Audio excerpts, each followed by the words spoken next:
नमस्कार दोस्तों, एमसीक्यू गुरुजी में आपका स्वागत है। तो आज हम देखने वाले हैं केमिकल काइनेटिक्स के 10 मोस्ट इम्पॉर्टेंट क्वेश्चन।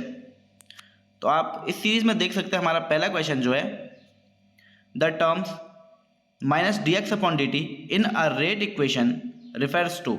तो आपको बताना है जो minus D X upon D T है वो रेट इक्वेशन में किसको रेफर करता है।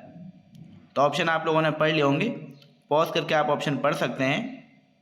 तो बी ऑप्शन बिल्कुल करेक्ट है हमारा, the decrease in concentration of reactant with time. तो अब हम देखते हैं अपना सेकंड क्वेश्चन, और सेकंड क्वेश्चन हमारा है unit of rate constant for first order reaction. आपने जीरो ऑर्डर रिएक्शन पढ़ी होगी, फर्स्ट ऑर्डर रिएक्शन पढ़ी होगी, और आपने इसके रेट कांस्टेंट का जो यूनिट होता है वो आपने निकालने के लिए चेक भी किया होगा कि हम कैसे उसको निकालते हैं।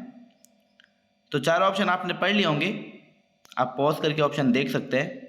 तो फर्स्ट ऑर्डर के लिए हमारे पास सेकंड इनवर्स यानी कि ऑप्शन सी बिल्कुल करेक्ट आंसर रहने वाला है। तो अब हम देखेंगे अपना नेक्स्ट क्वेश्चन जो है हमारा question number 3। A zero order reaction is one whose rate is independent of. अब आप चारों ऑप्शन पढ़ लीजिए एक बार और पॉज करके आप ऑप्शन चेक कर सकते हैं कि एक जीरो ऑर्डर जो रिएक्शन हमारे पास होती है उसका रेट इंडिपेंडेंट होता है। किससे इंडिपेंडेंट होगा उसका रेट? तो आपको पता है जो हमारा रेट होता है वो प्रोपोर्शनल होता है आर की पावर 0 पर।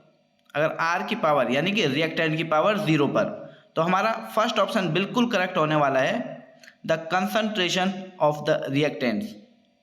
तो ए ऑप्शन बिल्कुल करेक्ट है, the concentration of the reactant. तो हम देखने वाले हैं अपना next question, question number 4। A catalyst increases the reaction rate by. तो आपको बताना है जो कैटलिस्ट है वो रिएक्शन की रेट को इंक्रीज कर देता है। कैसे? तो आपने चारों ऑप्शन पढ़ लेने हैं और इसमें से करेक्ट आंसर जो आपका होगा सी, डिक्रीजिंग एक्टिवेशन एंथैल्पी, या फिर इसको एनर्जी भी कहते हैं हम लोग। कैटलिस्ट क्या करता है? एक्टिवेशन एनर्जी को डिक्रीज कर देता है। आप लोगों ने वो ग्राफ जरूर देखा होगा जिसमें हम रिएक्टेंट से प्रोडक्ट को बनाते हैं और एक्टिवेशन एनर्जी को शो करते हैं। तो कैटलिस्ट क्या करता है? एक्टिवेशन एंथैल्पी को कम कर देता है, तो उसके रूट को छोटा कर देता है। तो इससे क्या हो जाती है? रिएक्शन की रेट इंक्रीज हो जाती है। अब हम देखेंगे नेक्स्ट क्वेश्चन, क्वेश्चन नंबर 5। और क्वेश्चन नंबर 5 हमारे पास है in a reaction the threshold energy is equal to. तो आपको बताना है जो हमारी थ्रेशोल्ड एनर्जी होती है वो किसके इक्वल होती है। तो चारों ऑप्शन आपने देख लिए होंगे। तो हमारा फर्स्ट ऑप्शन ए ऑप्शन बिल्कुल करेक्ट है, एक्टिवेशन एनर्जी प्लस जो हमारे रिएक्टेंट की एनर्जी होती है यानी कि नॉर्मल एनर्जी ऑफ रिएक्टेंट। तो यही हमारी थ्रेशोल्ड एनर्जी होती है। अब हम देखेंगे अपना नेक्स्ट क्वेश्चन, और अगला क्वेश्चन हमारा है हाफ लाइफ, जिसको हम टी हाफ भी कहते हैं, फॉर फर्स्ट ऑर्डर रिएक्शन। आपने जो टी हाफ है, हाफ लाइफ है, वो जीरो ऑर्डर और फर्स्ट ऑर्डर के लिए निकाली होगी। तो आपको पता होगा कि आपने फर्स्ट ऑर्डर के लिए टी हाफ कितना निकाला है, तो आपने वो सॉल्व किया होगा। तो ए ऑप्शन बिल्कुल करेक्ट आपका होगा, 0.693 बाई के, और के क्या है यहाँ पे? Rate constant. तो क्वेश्चन नंबर 6 का ए ऑप्शन बिल्कुल करेक्ट होने वाला है। अब हम देखेंगे अपना नेक्स्ट क्वेश्चन, और अगला क्वेश्चन हमारे पास है the correct Arrhenius equation is. ये काफ़ी ज़्यादा इंपॉर्टेंट क्वेश्चन है और बार बार आपको पूछा जाता है आर्हेनियस इक्वेशन क्या है इसमें से। तो खैर ये ज़्यादातर सबको पता होती है। सी ऑप्शन करेक्ट है आपका, के इज इक्वल टू ए ई की पावर माइनस ई ए अपॉन आर टी। यहाँ पे जो के हमारा है वो रेट कांस्टेंट, ये सबको पता है। आर्हेनियस फैक्टर भी इसको कहते हैं और फ्रीक्वेंसी फैक्टर भी कहते हैं। और स्मॉल ई तो आपको पता है एक्सपोनेंशियल फैक्टर हो जाएगा जब हम लॉग हटाते हैं लेफ्ट साइड से। तो इधर हमारा जो माइनस ई ए अपॉन आर टी है वो ई की पावर बन जाता है, यानी कि जो लॉग की बेस ई होती है उसकी पावर बन जाता है। तो सी ऑप्शन बिल्कुल करेक्ट है हमारा। अब हम देखेंगे अपना नेक्स्ट क्वेश्चन, और अगला क्वेश्चन हमारे पास है which one is example of pseudo first order reaction. आपने फर्स्ट ऑर्डर रिएक्शन देखी होगी, आपको पता होगा सूडो फर्स्ट ऑर्डर रिएक्शन क्या होती है, जिसमें हमें जनरली ये पता चलता है कि रिएक्शन तो जो है वो सेकेंड या फिर थर्ड ऑर्डर है, बट एक्चुअल में वो फर्स्ट ऑर्डर होती है, तो उसको हम क्या कहते हैं, सूडो फर्स्ट ऑर्डर रिएक्शन। तो इसका एग्जाम्पल आपको बताना है। तो दो एग्जाम्पल आपने most commonly pseudo first order में पढ़े होंगे। एक तो आपने पढ़ा होगा हाइड्रोलाइसिस ऑफ शुगर और एक आपने पढ़ा होगा हाइड्रोलाइसिस ऑफ एस्टर। तो यहाँ पे डी ऑप्शन बिल्कुल करेक्ट है, हाइड्रोलाइसिस ऑफ एस्टर।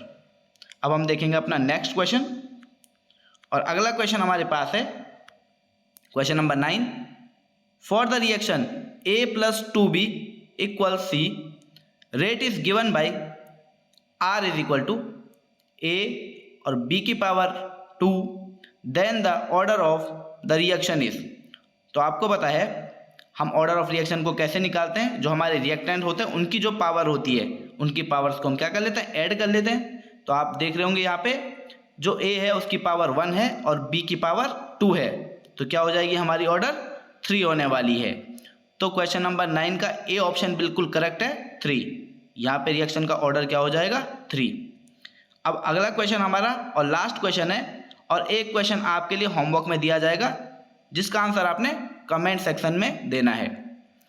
तो क्वेश्चन नंबर 10 हमारा है instantaneous rate of a reaction, rate of a chemical reaction is. तो आपको बताना है जो हमारी इंस्टेंटेनियस रेट ऑफ रिएक्शन होती है वो आखिर में होती क्या है। तो ये चार ऑप्शन आपने पढ़ लेने एक बार। तो इसमें से करेक्ट ऑप्शन हमारे होने वाला है rate of reaction at given instant, यानी कि कोई हमारे पास टाइम दिया जाएगा, यानी कि रिएक्शन हो रही होगी और बीच से हम कोई छोटा सा पार्ट उसका देख लेंगे, तो वहाँ पे जो हम उसके रेट को देखते हैं तो क्या होती है, हमारी इंस्टेंटेनियस रेट होती है। तो क्वेश्चन नंबर 10 का जो करेक्ट आंसर हमारा है वो सी हो जाएगा। और अब एक लास्ट क्वेश्चन जो आपके लिए होमवर्क रहने वाला है, उसका आंसर आपको कमेंट सेक्शन में बताना है। तो ये क्वेश्चन हमारे पास एक छोटा सा न्यूमेरिकल है जो कि फर्स्ट ऑर्डर पे रहने वाला है। तो a first order reaction has a rate constant 1.15 into 10 की power -3 second inverse. Time taken for 5 gram of this reactant to reduce to 3 gram is. तो आपको क्वेश्चन सॉल्व करना है। तो आपको बताना है 5 ग्राम से जो रिएक्टेंट 3 ग्राम तक रिड्यूस होता है तो उसके लिए कितना समय लगेगा, कितना टाइम लगेगा। तो इसी टाइप के क्वेश्चंस के लिए आप चैनल को सब्सक्राइब कर सकते हैं। धन्यवाद।